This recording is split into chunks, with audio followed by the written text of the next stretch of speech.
পাকিস্তানি হাতায় এই চমৎকার মুহুরির ডিজাইনটি কী নিয়মে সেলাই করবেন জেনে নিন। এর জন্য আমাদের একটা প্লাজো হাতা যে নিয়মে কাটিং করি ঠিক একই নিয়মে হাতাটা কাটিং করে নিতে হবে। এরপর 1.5 ইঞ্চি চওড়া একটা পট্টি আমাদের ভেঙে নিতে হবে। এক সাইড ভেঙে নেব, এক সাইড খোলা থাকবে। এবার এই পট্টিটা এক সাইড করে রেখে আমাদের ডিজাইনের কাপড়গুলো কাটিং করতে হবে 4 ইঞ্চি লম্বা এবং 2.5 ইঞ্চি পাশে। প্রথমে লম্বার দিকে কাপড়টা এইভাবে একটা ভাঁজ দিয়ে নিতে হবে এবং মাঝখানে একটি সেলাই দিয়ে নিতে হবে। এই নিয়মে একটা সেলাই ভালোভাবে দিয়ে নেব।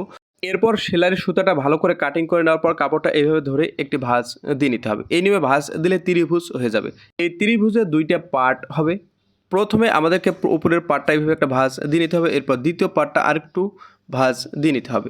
এই নিয়মে ভাঁজ দিয়ে অপর সাইডটা আবার অপর সাইডে একই নিয়মে ভাঁজ দিয়ে নিতে হবে।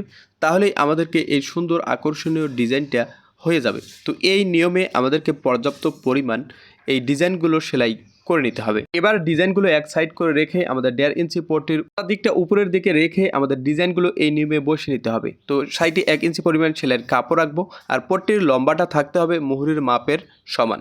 পুরা পট্টিতে এই ডিজাইনগুলো এই নিয়মে সাজিয়ে নেওয়ার পর আমাদের হাতার পার্টটা নিতে হবে। হাতার পার্টের সোজার দিকটা উপরের দিকে রেখে এবং লেসের সোজার দিকটা নিচের দিকে রেখে এই নিয়মে লেসটা বসিয়ে নিতে হবে।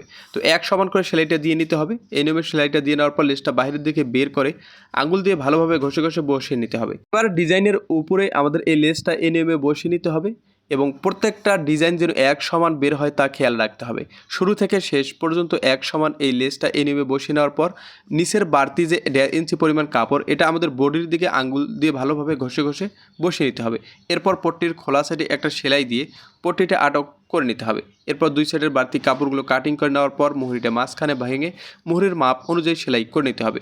ভিডিওটা ভালো লাগলে অবশ্যই বেশি বেশি শেয়ার করবেন। পেজে নতুন হয়ে থাকলে ফলো করবেন।